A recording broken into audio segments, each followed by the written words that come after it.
Bonjour à toutes et tous. La vidéo que j'ai sélectionnée aujourd'hui va concerner l'immobilier. Vous savez que les Français adorent l'immobilier, hein, et que pour bien construire son patrimoine, c'est très simple de bien construire son patrimoine. Vous savez comment il faut faire? Il faut construire un pilier immobilier, et ça les Français savent généralement pas trop mal le faire, et un pilier financier. Et là, il y a plus de boulot. Et pour construire son pilier immobilier, il y a pas mal de choses à faire, donc investir dans l'ancien, investir dans le neuf, investir dans des SCPI, investir dans de l'investissement partagé, investir dans des choses un petit peu différentes et un peu plus méconnues. Et c'est ce qu'on va voir aujourd'hui dans la vidéo. Donc voilà, c'est un article qui a été écrit par Anne-Lise de France, que l'on salue. J'aime bien saluer les, les écrivains de l'ombre, hein, donc voilà. Ils font un métier pas facile, les journalistes. Et donc je leur rends hommage à chaque fois, c'est bien de les citer. Alors voilà, comme il est de plus en plus difficile d'accéder au crédit, les emprunteurs recherchent des solutions leur permettant d'investir de petites sommes. Et c'est bien la clé de la vidéo, c'est que vous allez pouvoir commencer à investir dans l'immobilier parce que vous êtes jeune et par exemple pas encore en situation pérenne, vous êtes sous contrat, etc. et que la banque vous prête un pas d'argent. Mais vous pouvez quand même malgré tout commencer à investir dans l'immobilier et on va voir comment.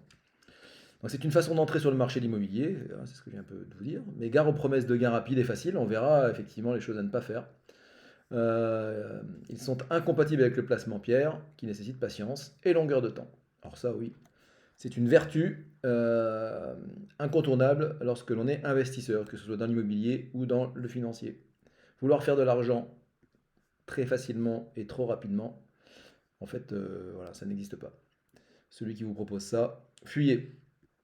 Alors, même avec un bon dossier, par les temps qui courent, il n'est pas évident d'obtenir un crédit immobilier. C'est plus que vrai, hein. Donc, on est sur le dernier trimestre, là, les chiffres de fin 2022, avec des baisses de 30 ou 40% du nombre de dossiers accordés. C'est un truc de fou. Donc, on a vraiment une difficulté par rapport à ça. Donc, les investisseurs potentiels en sont souvent pour leurs frais, soit parce qu'ils ont déjà un crédit en cours, soit parce que le taux qui serait sorti à leur profil est au-dessus du taux d'usure. Bon, c'est en train d'être réglé parce que le taux d'usure est monté à 3,57 et ça va quand même un peu mieux, ça donne de la marge. Il existe toujours des solutions pour ceux qui ne disposent pas d'un matelas de cash à investir, mais gare aux promesses de gains faciles assorties à des rendements faramineux. On va voir ce que ça veut dire faramineux. C'est vrai qu'en France, dès que ça sort du 2 ou 3%, c'est faramineux. Mais bon, il y a deux solutions, hein. J'utilise en ce moment une expression que j'aime bien parce qu'elle me fait rire.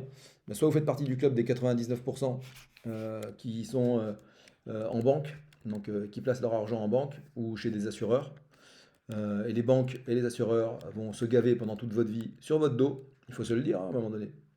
Soit vous faites partie du club des 1%, vous acceptez de quitter votre banquier, vous allez vers des partenaires qui ont fait, qui connaissent, qui ont la bonne info et qui pensent avant tout à votre intérêt plutôt que à leur intérêt financier à eux.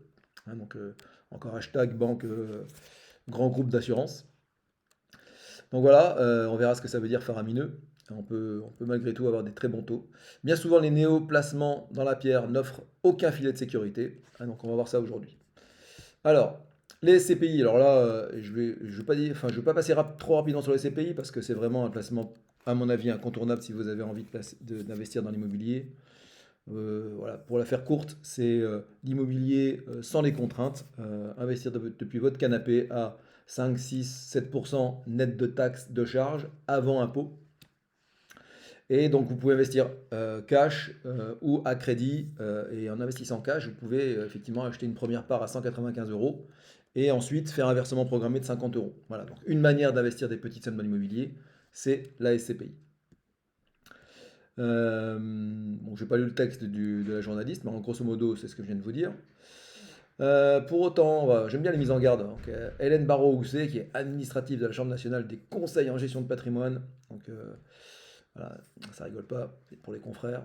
En matière de rempart contre l'inflation, toutes les typologies de SCPI ne se valent pas. À la différence des SCPI spécialisées dans le tertiaire, donc le commerce, celles spécialisées dans le résidentiel, voient la revalorisation de leur loyer encadrée par la loi pour la protection du pouvoir d'achat votée en août dernier. De fait, la variation de l'IRL est plafonnée à 3,5 jusqu'à l'été 2023. Effectivement, ce qu'elle veut dire, c'est que c'est pas. On dit souvent que les loyers des SCPI sont adossés à l'inflation. L'inflation est à 6, vous n'aurez pas eu une revalorisation des loyers automatique dans les SCPI à 6, vous l'aurez à 3,5. C'est ce qu'elle explique. Voilà, c'est bon, ouais, ce que je viens de dire, donc 5,5, 5,96 c'est pareil. Il en va de même pour les SCPI de commerce investis dans les locaux loués à des petites et moyennes entreprises. Bon, de toute façon, dans tout, et comme pour tout, il faut être diversifié. Donc ça, mes clients le savent. Les SCPI, vraiment, cochez ça dans votre patrimoine. C'est vraiment une partie incontournable. Pour ceux qui ne connaissent pas, c'est normal. Votre banquier ne vous le propose pas. Il n'y a guère que dans les banques privées que c'est proposé. Et encore, ils vous proposent leur SCPI du groupe bancaire pour lequel vous êtes sollicité. Et sachez que les meilleurs SCPI sont en général, ne sont en général pas dans les grands groupes bancaires. Ce sont des CPI indépendantes comme Perial, Intergestion, Quorum et j'en oublie. Alors après, il y a le viager. Alors le viager, c'est quelque chose que je maîtrise moins parce que j'en ai jamais fait, mais c'est quand même intéressant. Et là, on va lire le passage ensemble. Pour les investisseurs qui peinent à accéder au crédit du fait des normes d'octroi imposées aux banques, gna gna gna, on l'a dit tout à l'heure, mais qui disposent d'un apport personnel susceptible de couvrir le montant du bouquet. Oui, alors quand vous investissez en viager, vous savez que la personne qui vend son appartement, elle va avoir un bouquet, donc elle va recevoir un bouquet, c'est le capital. Elle va aussi recevoir une rente. Ainsi qu'une capacité d'épargne mensuelle importante, un achat en viager peut être une bonne solution. Et encore plus si la rente à acquitter est égale ou inférieure à la mensualité de remboursement d'emprunt, voilà, qu'aurait entraîné la souscription d'un prêt. Coût des intérêts de l'assurance emprunteur accru. Précise Courte. Courte idée, directeur commercial du cabinet de conseil patrimonial Selection. Je te salue Courte. Euh, le viager, oui, c'est intéressant, car même si en termes de rendement interne, l'absence d'effet de levier du crédit ainsi que la non-perception de loyer, tout du moins dans le cadre d'un viager occupé, bah, ça c'est toujours la question du viager, hein, il y a une forme de risque par rapport au... Mais moi j'aime pas trop attendre la mort de quelqu'un pour pouvoir bénéficier, j'aime pas trop ça, c'est pour ça que je l'ai jamais fait en fait. Rend l'opération certes un peu moins attractive qu'un investissement dans la pierre classique. Le viager reste une opportunité pour se constituer un patrimoine immobilier avec une mise de fonds peu élevée dès lors que l'on a pris en compte et accepté l'aléa de la durée sur lequel repose ce type de transaction. Bon, moi, j'ai pas envie de jouer là-dessus. Donc, le viager, non. Moi, je préfère le viager solidaire et 3 colonnes pour ceux qui connaissent, mes clients connaissent. 3 colonnes, c'est du viager solidaire et ça permet à des personnes âgées de rester à leur domicile le plus longtemps possible. Ça, j'adore, parce que là, vraiment, il y a une vraie plus-value. Et puis, c'est aussi un moyen de faire de la réduction d'impôt one-shot chaque année.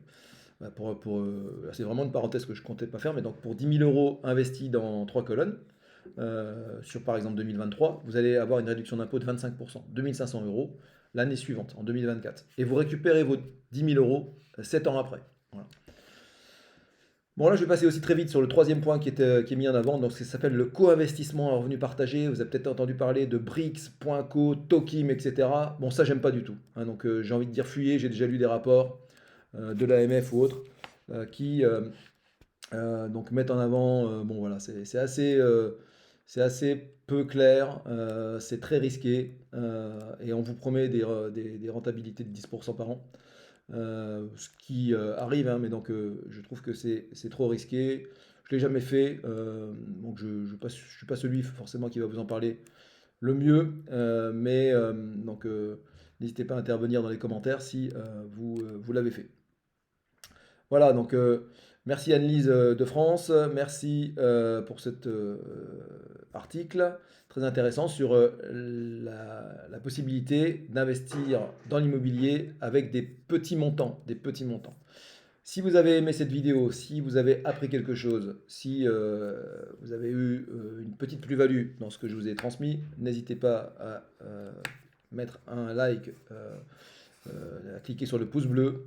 N'hésitez pas aussi à aller voir les liens que j'ai mis en commentaire, en description, pour recevoir ma newsletter, pour intégrer mon canal Telegram où je distribue ce genre d'infos au quotidien. Je ferai une nouvelle vidéo très spécifique sur et c'est la conclusion que je vais vous faire, sur une possibilité qu'il y a d'investir dans l'immobilier avec des petites sommes et avec une rentabilité qui tourne autour de 10%.